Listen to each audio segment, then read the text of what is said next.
आज कहानी में हम बात करने वाले हैं इराक के तानाशाह सद्दाम हुसैन की। ये बात इसलिए कर रहे हैं क्योंकि 28 अप्रैल साल 1937 को इराक के तिकरित में सद्दाम हुसैन का जन्म हुआ। तो हमें लगा इस दिन क्यों ना उसका इतिहास बताया जाए, क्यों ना उसके बारे में कुछ दिलचस्प जानकारियां दी जाए। सद्दाम हुसैन को समझना है तो उसके दो चेहरों को समझना पड़ेगा। एक चेहरा जहां पर वो शियाओं का नरसंहार करते हुए नजर आता है, एक चेहरा जहां पर जिस अमेरिका ने उसे पाला पोसा बढ़ाया उस अमेरिका के खिलाफ ही बगावत करता नजर आता है। अति महत्वाकांक्षा नजर आती है जहां 6 घंटे में कुवैत पर कब्जा होता है, सऊदी के इर्द गिर्द सेना खड़ी कर देता है, राजनीतिक विरोधियों का कत्लेआम करवा देता है और उसे स्वीकार करने में भी इंकार नहीं करता। ये एक पहलू उसका है। दूसरा एक विटीपना है। अमेरिका के राष्ट्रपति जॉर्ज बुश की तस्वीर को एक होटल के फ्लोर पर बनवा देना ताकि उनके ऊपर पैर रखकर लोग आए जाएं। तीसरा पहलू वो भावुकता का पहलू, जब उसे फांसी के तख्त पर ले जाया जाता है तो हाथों में कुरान लेकर चुपचाप जाता है और सिर्फ इतनी गुजारिश करता है गोली मार दी जाए, लेकिन विरोध नहीं करता है। उसकी मौत पर अमेरिकी सैनिक भी रोए थे। ईश्वर अल्लाह से उसे इतना प्रेम था कि 27 लीटर खून देकर उसने कुरान के 114 अध्यायों को 600 पन्नों में लिखवाया ताकि अल्लाह के प्रति अपने प्रेम को समर्पित कर सके। सद्दाम हुसैन की जिंदगी कई पहलू हैं जो आपको देखना सुनना समझना पड़ेगा। साल 1937 में इराक के तिकरित गांव में 28 अप्रैल को सद्दाम हुसैन का जन्म होता है। कानून की उसने पढ़ाई की थी और वहां पर एक बर्थ पार्टी है जिसको 20 साल की उम्र में ज्वाइन कर लिया था। उस वक्त इराक में सैन्य विरोध में राष्ट्रवाद का अभियान चल रहा था और इस अभियान का हिस्सा सद्दाम हुसैन बन जाता है। वहां पर जो राष्ट्रपति थे जनरल ब्रख, उन्हें उनके स्वास्थ्य कारणों का हवाला देकर साल 1979 में सद्दाम हुसैन हटाता है और खुद को इराक का नया राष्ट्रपति घोषित कर देता है। इसके बाद नरसंहार का दौर शुरू होता है। कहा जाता है कि एक बार यूरोप के दौरे पर उससे कुछ लोगों ने सवाल पूछा कि आपको लेकर जो ये खबरें चलती हैं कि आपने राजनीतिक प्रतिद्वंदियों को मरवा दिया है, क्या ये सच है? उसने कहा क्यों नहीं, अगर लोग आपका विरोध करते हैं तो उनका सफाया करने में क्या बुराई है। 1980 में इराक और ईरान के बीच में युद्ध शुरू होता है। कहा जाता है कि इस युद्ध में लाखों लोग मारे गए थे। ईरान और अमेरिका की लड़ाई थी।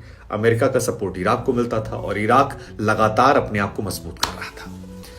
1988 आते आते ये युद्ध जो है ये खत्म हो जाता है, लेकिन सद्दाम हुसैन के अंदर ताकत का, गुरूर का ऐसा नशा छा जाता है कि उसे लगता है कि वो अरब देशों का सबसे रसूखदार इंसान है और अब वो अपने आप को सर्वोच्च समझने लगता है।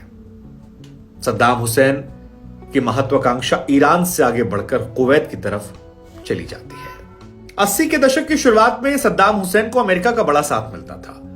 1982 में एक बार सद्दाम हुसैन पर हमला होता है जिसका बदला लेने के लिए वो एक गांव जो शिया बाहुल्य था वहां पर 142 लोगों को मरवा देता है।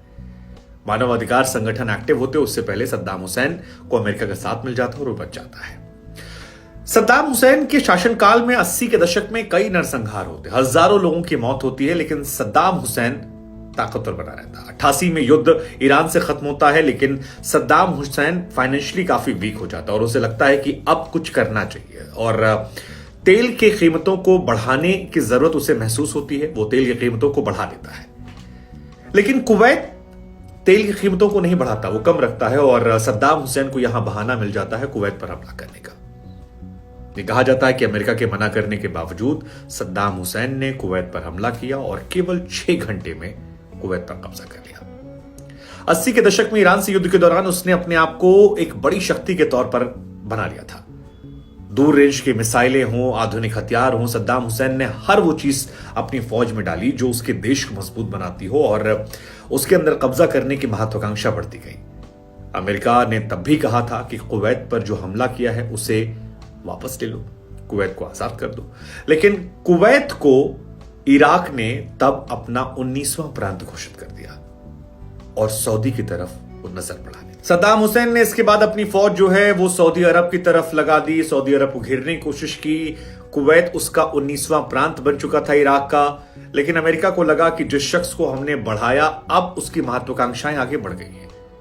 अब वो हमारे दुश्मनों पर हमला नहीं कर रहा, दोस्तों पर भी हमला कर रहा और एक दिन हमारे लिए खतरा हो, इससे पहले इस खतरे को मिटा देते हैं। अमेरिका ने इसके बाद 28 देशों का एक संगठन बनाया जिसने इराक को कुवैत से निकालने के लिए इराक पर हमला किया।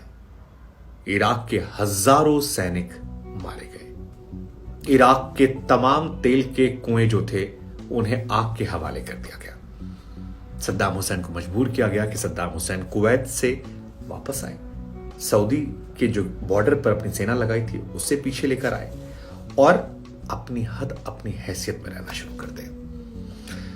सद्दाम हुसैन को इस घटना से आर्थिक तौर पर बहुत नुकसान उठाना पड़ा और यह वो पहली घटना थी जब अमेरिका से उसकी अदावत बढ़ गई और इतनी ज्यादा बढ़ गई कि धीरे धीरे उसके पतन की शुरुआत होने लगी। खाड़ी युद्ध तो खत्म हो गया, लेकिन सद्दाम हुसैन के अंदर अमेरिका को लेकर नाराजगी, गुस्सा, दुश्मनी बहुत बढ़ गई थी और इसका बदला लेने के लिए उसने एक नई तरह की तरकीब निकाली।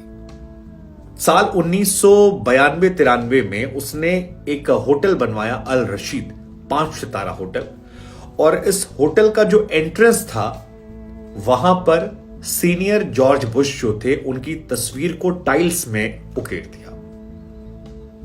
उसका मकसद यह था कि जब देश विदेश से लोग आए तो इसी होटल में वो उनका स्वागत करेगा और जब उन्हें आना होगा तो वो जॉर्ज बुश की तस्वीर पर पैर रखकर यहां पर आएंगे और इसके जरिए वो उनका उपहास करेगा, उन्हें अपमानित महसूस करवाएगा।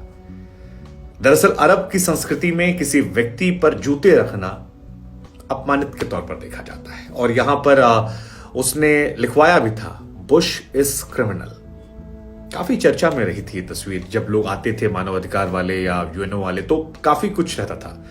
2003 में अमेरिका ने जब सद्दाम हुसैन को पकड़ा उसके बाद इस तस्वीर को, इस होटल के इस इलाके को अमेरिका ने नष्ट करवा दिया, लेकिन यह तस्वीर काफी चर्चा के केंद्र में रही। अमेरिका का उपहास गजब तरीके से उसने लंबे समय तक बढ़ाया। सद्दाम हुसैन एक धार्मिक किस्म का इंसान था। अल्लाह को लेकर उसकी जो सोच थी उसके प्रति अपना समर्पण दिखाने के लिए और 90 के दशक की शुरुआत में यानी 1990 के आसपास सद्दाम हुसैन ने कुरान लिखवाई, जिसे कुरान को ब्लड कुरान कहा जाता है। ब्लड कुरान इसलिए क्योंकि ये पूरी कुरान जो थी ये सद्दाम हुसैन के खून से लिखी गई थी। आपको जानकर हैरानी होगी कि 27 लीटर खून देकर उसने ये पूरी कुरान लिखवाई थी और ये 27 लीटर खून उसने 2 साल के अंतराल में दिया था। कहा जाता है कि कुरान के 114 अध्यायों को 605 पन्नों में यहां पर अंकित किया गया था और उसके बाद इस कुरान को इराक में डिस्प्ले में लगा दिया गया था। 605 पन्नों को लोग देख सकें इसलिए बाकायदा शीशे का एक डिस्प्ले लगवाया गया जिसमें लोग आते थे, सद्दाम हुसैन का ऊपर वाले के प्रति क्या समर्पण है उस भावना को देखते थे और लोग उसे अल्लाह का बंदा मानने लगे थे। सद्दाम हुसैन की जीवनी जिन जिन लोगों ने लिखी है उन्होंने भी इस ब्लड कुरान के बारे में लिखा है। हालांकि ब्लड कुरान जो है वो बगदाद की एक मस्जिद में है जहां पर इसे सजाया गया था, लेकिन 2006 के बाद जब 2003-4 में सारी घटनाएं होती सद्दाम को हटाने की और उसके बाद 2006 के बाद आम लोगों के लिए इस ब्लड कुरान के दर्शन को रोक दिया गया था। लेकिन सद्दाम के जीवन से जुड़ी यह भी एक दिलचस्प कहानी है जो काफी चर्चा में रहती है। ब्लड कुरान, 27 लीटर खून से किताब लिखवा देना। हालांकि कुवैत में जो हार हुई थी सद्दाम हुसैन उससे काफी कमजोर पड़ गए थे, फाइनेंशियली काफी कमजोर थे, दुनिया में उनका दबदबा जो था कम था। वो अपने आप को बेहतर स्थिति में लाने की कोशिश कर रहे थे, लेकिन उनके देश में शियाओं का विरोध जो है वो बहुत ज्यादा हो गया था। शियाओं पर कत्लेआम वो लगातार करवा रहे थे, दुनिया भर में खबरें जा रही थी, लेकिन उन पर उस तरह से कार्रवाई नहीं हो रही थी। लेकिन जिस सीनियर बुश की तस्वीर उन्होंने फ्लोर पर लगवाई थी उन्हीं के बेटे जॉर्ज डब्ल्यू बुश 2000 में अमेरिका के राष्ट्रपति बनते हैं और उनके राष्ट्रपति बनने के बाद चीजें बदलने लगती हैं। अमेरिका इराक में सत्ता परिवर्तन की बात करना शुरू कर देता है, मानवाधिकार संगठनों को, यूएन को वो भेजना शुरू करता है, यूनाइटेड नेशन इराक का दौरा करते हैं, बहुत सारी आधुनिक मिसाइलों को नष्ट कर देते हैं। लेकिन अमेरिका से एक खबर लीक कर दी जाती है कि इनके पास कुछ ऐसे हथियार हैं जो दुनिया के लिए खतरनाक है और उसके बाद अमेरिका हमला कर देता है। अमेरिका के हमले में सद्दाम हुसैन कोशिश करते हैं लेकिन वो कमजोर पड़ जाते हैं क्योंकि एक बड़े देशों का संगठन उन पर हमला करता है और कहा जाता है कि उसके बाद सद्दाम हुसैन उसी तिकरित शहर में पकड़ लिया जाता है। सद्दाम हुसैन ने भी बिना विरोध किए अपने आप को सरेंडर कर दिया और 13 दिसंबर 2003 वो तारीख थी जब सद्दाम हुसैन को अमेरिकी सैनिकों ने पकड़ लिया। ये दिन, ये तारीख इराक के इतिहास में बहुत महत्वपूर्ण है क्योंकि यहां से इराक जो गिरा फिर उठ भी नहीं पाया। अभी भी इराक में हालत खराब है। हालांकि कुवैत में जो हार हुई थी सद्दाम हुसैन उससे काफी कमजोर पड़ गए थे, फाइनेंशियली काफी कमजोर थे, दुनिया में उनका दबदबा जो था कम था। वो अपने आप को बेहतर स्थिति में लाने की कोशिश कर रहे थे, लेकिन उनके देश में शियाओं का विरोध जो है वो बहुत ज्यादा हो गया था। शियाओं पर कत्लेआम वो लगातार करवा रहे थे, दुनिया भर में खबरें जा रही थी, लेकिन उन पर उस तरह से कार्रवाई नहीं हो रही थी।